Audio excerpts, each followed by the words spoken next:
ကမ္ဘာရှူတင်ကြီးလို့တင်စားခေါ်ခြင်းခံရတဲ့ဂျူးလူမျိုးတွေဟာကမ္ဘာမှာစီးပွားရေးအလုပ်တက်ဆုံးလူမျိုးဖြစ်တယ်လို့အချမ်းသာဆုံးလူမျိုးလေးဖြစ်ပါတယ်။ကမ္ဘာပေါ်မှာရှိတဲ့ဂျူးလူမျိုးစုစုပေါင်း16တန်းခန့်ရှိပါတယ်။ကမ္ဘာလူဦးရေရဲ့0.3% ပါ။ဒါပေမဲ့ကမ္ဘာအချမ်းသာဆုံးတရေတွေထဲမှာဂျူးလူမျိုး90%အထိပါဝင်ပါတယ်။ဂျူးတွေဟာအမေရိကန်နိုင်ငံရဲ့လူဦးရေ3%သာပါဝင်ပေမဲ့အမေရိကန်ရဲ့အချမ်းသာဆုံးလုပ်ငန်းရှင်အုပ်စုတွေမှာ25%အထိပါဝင်ပါတယ်။သူတို့ဘာကြောင့်အဲ့လောက်ထိအောင်မြင်ရတာလဲအားလုံးဒီပါကုသိုလ်ကံကောင်းခြင်းကြောင့်ဖြစ်နိုင်ကြအကြောင်းမရှိပါဘူးစာစုဖြစ်ဖြစ်စောင်းမဖြစ်ဖြစ်သူတို့အောင်မြင်တဲ့လှုပ်ဝဲချက်ကိုပုံဖော်နိုင်လိမ့်မှာမဟုတ်ပါဘူးဘယ်လိုပဲဖြစ်ဖြစ်စီးပွားရေးကိုအာရုံစိုက်ပြီးတော့ပုံဖော်တော့မယ်ကျွန်တော်တို့နိုင်ငံရဲ့လူငယ်များအဖို့လေးလာသင့်ပါတယ်ဒီစာထဲမှာပါဝင်တဲ့အကြောင်းအရာတွေနဲ့သဘောတရားတွေဟာစာဖတ်သူတို့ရဲ့အယူအဆနဲ့ဆန့်ကျင်ကောင်းဆန့်ကျင်ပါလိမ့်မယ်ဒါပေမဲ့လေးလာတဲ့နေရာမှာတူညီတာကိုယူပြီးမနစ်သက်တဲ့အချက်တွေကိုဖယ်ရှားထားလို့ရပါတယ်ဂျူးလူမျိုးတွေဟာကမ္ဘာမှာစီးပွားရေးအကျွမ်းကျင်ဆုံးလူမျိုးဖြစ်ပါတယ်။တမိုင်းမှာသူတို့ဟာဒေတာဆွဲသိမ့်မရှိပဲရေကြီးရာမျက်နှာရာကိုပြောင်းရွှေ့နေထိုင်လေးရှိပါတယ်။ဒါကြောင့်မို့လို့လေအဖိနှိတ်ခံရပြီးအပေခံလူမျိုးဖြစ်ခဲ့မှုပါတယ်။တမိုင်းမှာသူတို့ဟာကိုယ်ပိုင်မြေမရှိကိုယ်ပိုင်နိုင်ငံမရှိတဲ့အတွက်အနှင်ထုတ်ခံရတယ်။အဖိနှိတ်ခံရတယ်။ညှဉ်းပန်းနှိပ်စက်ခြင်းကိုခံရပါတယ်။ဒါပေမဲ့သူတို့ကစီးပွားရေးမှာအလွန်ကိုထူးချွန်နေတော့စီးပွားရေးရာသူတို့ကိုအားကိုးရတတ်ပြန်ပါတယ်။အခုကသူတို့ကိုယ်ပိုင်နိုင်ငံရှိနေပါပြီသူတို့ဟာအမေရိကန်အပါအဝင်တချို့နိုင်ငံများရဲ့စီးပွားရေးနဲ့နိုင်ငံရေးကိုကင်လှုပ်နိုင်နေသေးပါပဲဂျူးတွေမှာစီးပွားရေးနဲ့ပတ်သက်ပြီးကိုယ်ပိုင်အယူဆနဲ့ဥပဒေသားတွေရှိပါတယ်လေးလာကြည့်အောင်ဥပဒေသား1ပတ်စံအတွက်နဲ့အရက်လေးမျက်နှာခရီးသွားပါခရီးသွားတဲ့လူဟာအမြင်ကျတယ်အခွင့်အရေးနဲ့ထိတွေ့လွယ်တယ်တမိုင်းမှာဒီလိုဖြစ်ဖို့တယ်ပတ်စံပေါ်တဲ့နေရာမှာဂျူးလူမျိုးရှိတယ်သူတို့ဟာကမ္ဘာနိုင်ငံသားတွေဖြစ်ကြတယ်သူတို့ဟာကမ္ဘာတစ်ခွင်လုံးကိုအဆက်အသွယ်လုပ်ကြတယ်။စီးပွားရေးအလုပ်ဖြစ်တဲ့ဘယ်သူနဲ့ဖြစ်ဖြစ်မိတ်ဆွေဖွဲ့တယ်။သူတို့ဟာပတ်စံရှာဖို့အတွက်အရက်လေးမျက်နှာကိုခရီးသွားကြတယ်။ဝယ်ကြတယ်၊ရှောင်းကြတယ်။တည်မြဲတဲ့ဈေးကွက်ကိုမတောင်းတဘူး။ကိုကမ္ဘာစီးပွားရေးသမားဖြစ်အောင်ဖန်တီးတယ်။အရင်ရှင်စီးပွားရေးစနစ်ပုံပေါ်လာပြီးတော့နောက်ပိုင်းမှာသူတို့ဟာတည်တည်မမမကင်တော့ဘူး။ကမ္ဘာဘဏ်လုပ်ငန်းတွေငွေကြေးလုပ်ငန်းတွေစီးပွားရေးဈေးကွက်တွေချုပ်ကင်နိုင်တဲ့အဆင့်ဖြစ်လာပါတယ်။သူတို့ကိုကမ္ဘာစီးပွားရေးသမားကြီးဖြစ်ပုံပေါ်ကြပါတယ်။ဥပဒေသား3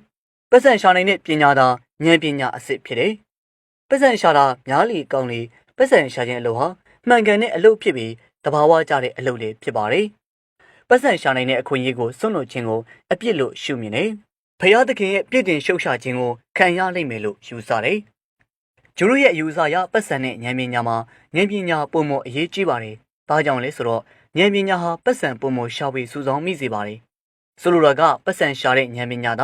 ာဉာဏ်ပညာအစစ်ဖြစ်တယ်ဆိုတဲ့သဘောဖြစ်သွားပါတယ်။ပတ်စံဟာဉာဏ်ပညာကိုတိုင်းတာတဲ့ပေတံဖြစ်သွားပါတယ်။သူတို့အယူဆအရပတ်စံနဲ့ဉာဏ်ပညာပူးပေါင်းလိုက်မှသာပတ်စံဟာပတ်စံအသေးမဟုတ်တော့ပဲ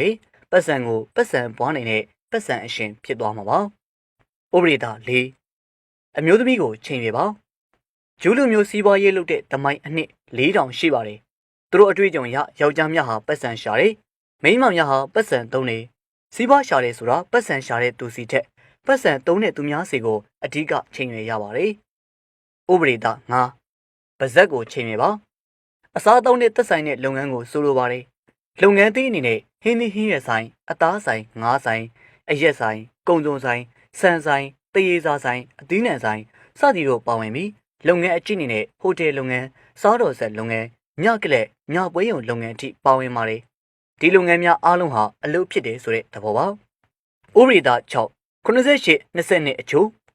ဂျူးလူမျိုးတွေမှာအယိုးဆွဲနေတဲ့ဥပဒေသားအယူအဆတစ်ခုရှိတယ်။အဲ့ဒါကတော့98 20အချိုးပါပဲ။အဲ့ဒီအချိုးကိုသူတို့ကတဘာဝနိယာမလို့ခေါ်ပါတယ်။အသေးစိတ်ရှင်းပြဖို့မလွယ်ကူပါဘူး။အကျဉ်းအဖြစ်သူတို့အယူအဆအရ1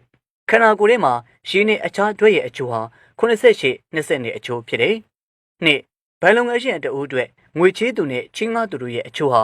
98 20ဖြစ်တယ်။3ချမ်းသာသူများနဲ့တာမန်သူများရဲ့အချိုးဟာလည်း22 98အချိုးဖြစ်တယ်။ပြောမြန်ပြောရရင်ပိုင်ဆိုင်တဲ့ဥစ္စာဒနာရဲ့အချိုးဟာလည်း98အချိုး22ဖြစ်တယ်။ဒါကြောင့်မလို့ပတ်စံရှာတဲ့အခါမှာတာမန်ပြည်သူများရဲ့ပတ်စံကိုအာရုံပြုတင်တယ်လို့ချမ်းသာသူများရဲ့ပတ်စံကိုပုံမအာရုံစိုက်တင်ပါတယ်။ဇိမ်ငယ်ပစ္စည်းအယောင်းဝယ်ဟာလုံးလို့ကောင်းတဲ့အယောင်းဝယ်ဖြစ်ပါတယ်။၄ကုမ္ပဏီတစ်ခုမှာ88%ရဲ့အောင်မြင်မှုဟာ22%ရဲ့စ조사အားထုတ်မှုကြောင့်ဖြစ်ပါတယ်။5 အောင်မြင်သူတို့ဟာ88ရာခိုင်နှုန်းသောအချိန်ကိုလေ့လာသင်ယူကြပါတယ်။22ရာခိုင်နှုန်းအချိန်ကိုလက်တွေ့ဖော်ဆောင်ကြပါတယ်။6လူတစ်ယောက်ရဲ့အောင်မြင်မှုဟာ88ရာခိုင်နှုန်းသောအေးကျိုဆက်ဆံရေးနဲ့22ရာခိုင်နှုန်းသောအိုင်ကျူဉာဏ်ပညာတို့နဲ့သက်ဆိုင်ပါတယ်။ဂျိုးလိုမျိုးတို့ရဲ့အမြင်ရတဘာဝလောကကြီးတစ်ခုလုံးနီးပါး88 22အချိုးနဲ့သက်ဆိုင်နေပါတယ်။အဲ့ဒီအချိုးကိုအကြောင်းအရာတစ်ခုဆုံးဖြတ်ဖို့အတွက်ဥပဒေသားအဖြစ်စဉ်းစားပါတယ်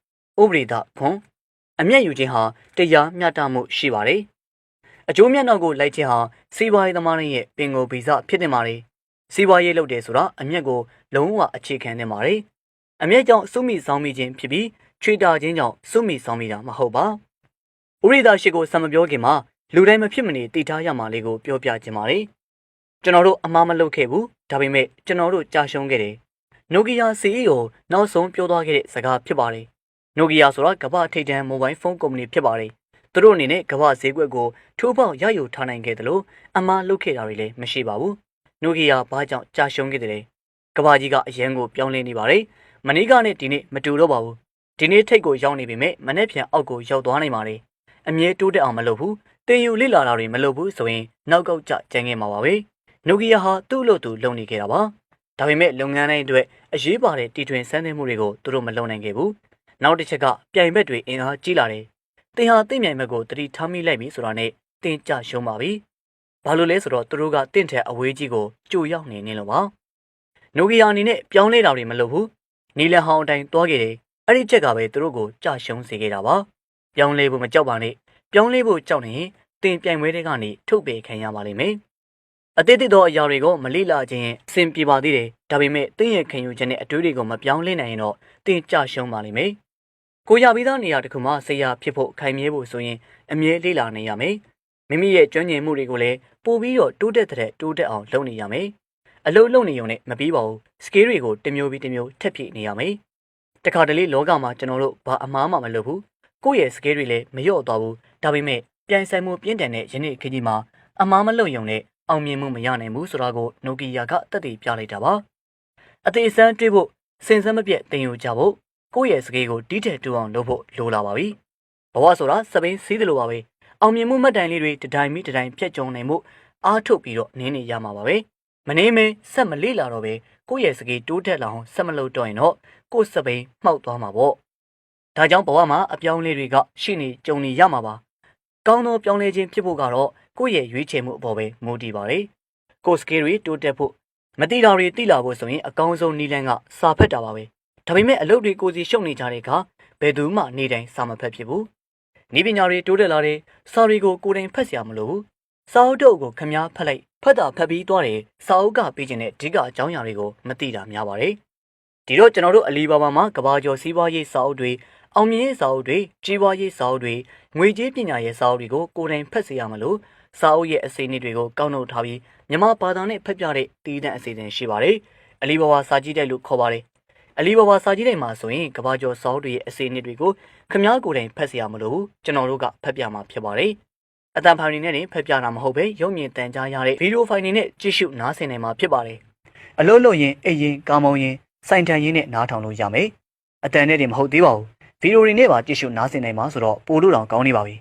။ခုမအားလဲအားတဲ့အချိန်နားဆင်လို့ရတယ်။ဒါကြောင့်လူချက်အရင်များတဲ့အစီအစဉ်တစ်ခုဖြစ်ပါတယ်။အလီဘာဘာစာကြည့်တဲ့မှာကဘာကျော်စာအုပ်တွေရဲ့အနှစ်သာရတွေကိုကိုယ်တိုင်ဖတ်ပြတာဖြစ်ပါတယ်။ဒီတော့အချိန်ကုန်လဲတက်တာလူလဲတက်တာကဘာကျော်စီးပွားရေးငွေကြေးအောင်မြင်ရေးစာအုပ်တွေကိုဖတ်ပြီးသားဖြစ်သွားမယ်။အလီဘာဘာစာကြည့်တဲ့မှာကရစဉ်ကဘာကျော်စာအုပ်အသစ်တွေကိုတင်ဆက်ပေးသွားမှာဖြစ်ပြီးရာသက်ပံကြည့်ရှုနားဆင်နိုင်မှာဖြစ်ပါတယ်။အလီဘာဘာစာကြည့်တဲ့ရဲ့အထူးခြားဆုံးချက်ကဘာလဲဆိုတော့အဖွဲ့ဝင်ကြီးတစ်ခါသွင်းမိတာနဲ့ရာသက်ပံကြည့်ရှုနားဆင်ခွင့်ရမှာဖြစ်ပါတယ်။လစဉ်ငွေသွင်းစရာမလိုသလိုတစ်နှစ်တစ်ခါငွေသွင်းစရာမလိုဘူး။အဖွဲ့ဝင်ကြီးတစ်ခါသွင်းမိရင်ရာသက်ပံကဘာကျော်စာအုပ်တွေကိုကြည့်ရှုနားဆင်နိုင်မယ်ဆိုတော့အဖွဲ့ဝင်ကြီးဈေးအရန်ကြည့်တယ်လို့မထင်လိုက်ပါနဲ့။ခမည်းအင်ကြီးတစ်ထည်ဖို့အပြင်တစ်ခါမုံသွားဆိုင်ရင်ကုန်နဲ့ပမာဏလောက်ပဲကြားတင်ပါပါ။ဒီလိုကဘာကျော်စာအုပ်တွေကြည့်ရှုနားဆင်မှုခမည်းအနေနဲ့ဖုန်းတစ်လုံးနဲ့အင်တာနက်ပဲလိုအပ်တယ်။ကျန်တာဘာမှမလိုအပ်ဘူး။နောက်တစ်ချက်ကဒီလိုအလီဘာဘာစာကြည့်တဲ့ကဗီဒီယိုတွေကို Facebook မှာပဲတည်သက်နားဆင်ကြည့်ရှုလို့ရအောင်တေချာစီစဉ်ပေးထားပါတယ်။အလီဘာဘာစာကြည့်တဲ့ကိုအဖွဲ့ဝင်ဖြစ်ဖို့ဆိုရင်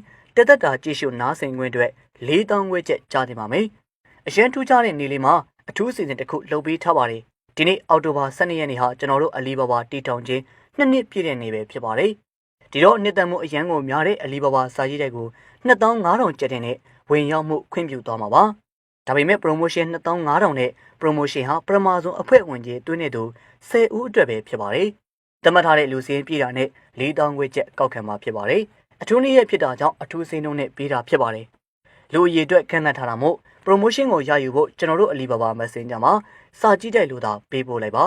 တသက်တာကဘာကျော်စာအုပ်တွေကိုဖတ်ရှုနားဆင်ခွင့်ရရှိမှာဖြစ်ပါတယ်ခင်ဗျားကဖုန်းတစ်လုံးပဲလိုတယ်ကျွန်တော်တို့ကကဘာကျော်စာအုပ်တွေကိုမြန်မာဘာသာနဲ့ခင်ဗျားကိုဖတ်ပြမှာပါလူချက်အရန်များတဲ့အတွက်ဥတူရပါမယ်ဥရိတာရှိမှန်မှန်ကန်ကန်ဉာဏ်ပညာရှိပါသည်စီးပွားရေးလောကဆိုတာစစ်မြေပြင်နဲ့တူတတ်ပါလေလျင်မြန်ဖြတ်လိုက်ရတယ်အဆုံးဖြတ်မြင်ရတယ်အခြေအနေကိုခံမှန်းရပါတယ်နည်းနည်းလေးလစ်ဟာရုံနဲ့အခွင့်အရေးဆုံးရှုံးသွားတတ်ပါတယ်စီးပွားရေးလောကမှာဂျိုးတို့ဟာခြေတုံချတော့မရှိပါဘူးသူတို့ဟာတိကျသေးကြပြီးလျင်မြန်ဖြတ်လက်ပါတယ်သူတို့ဟာအတွက်ချက်အလွန်ကောင်းတဲ့အတွက်ဆွေးနွေးပွဲတွေမှာအလွန်တင်ငင်ပြီးတော့ဆုံးဖြတ်ချက်အလွန်ခိုင်မာသူတွေဖြစ်ပါတယ်ဥပဒေသားကိုအခက်အခဲရဲ့နောက်ကမှာအခွင့်အရေးရှိတယ်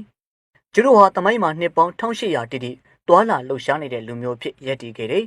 သူတို့ဟာကိုယ်ပိုင်နိုင်ငံမရှိခဲ့တဲ့အတွက်ကြောင့်တာမန်သူများထက်အခက်အခဲမျိုးစုံကြုံတွေ့ခဲ့ရပါတယ်အဲ့ဒီရှေ့ကြတဲ့ခရီးတစ်လျှောက်မှာသူတို့ဟာအခွင့်အရေးကိုစိတ်ရှည်ရှည်နဲ့စောင့်ဆိုင်သွားတတ်ပါတယ်။ low profile နဲ့ရက်တည်သွားတတ်ပါတယ်။အခက်အခဲပေါင်းစုံကြားတွေကနေအသက်ရှင်ရက်တည်သွားတတ်ပါတယ်။အခက်အခဲရဲ့နောက်မှာအခွင့်အရေးရှိတယ်ဆိုတဲ့အယူအဆလည်းအဆိုပါအတွေ့အကြုံရဲ့အနှစ်သာရဖြစ်ပါတယ်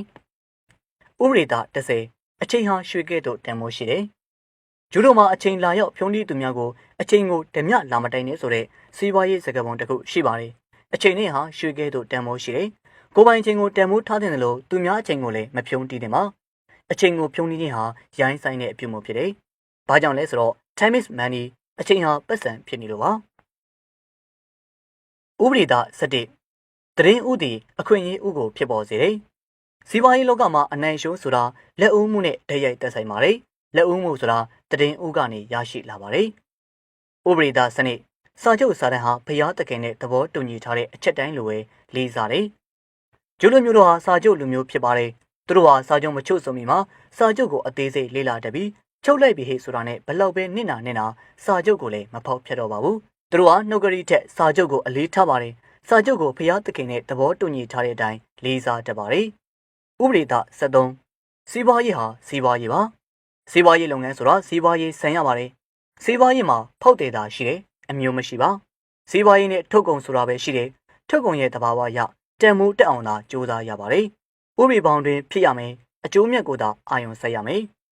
ကျိုးတို့ဟာလူများကိုလွယ်လွယ်နဲ့မယုံလွယ်သလိုအားလည်းမနာတတ်ပါ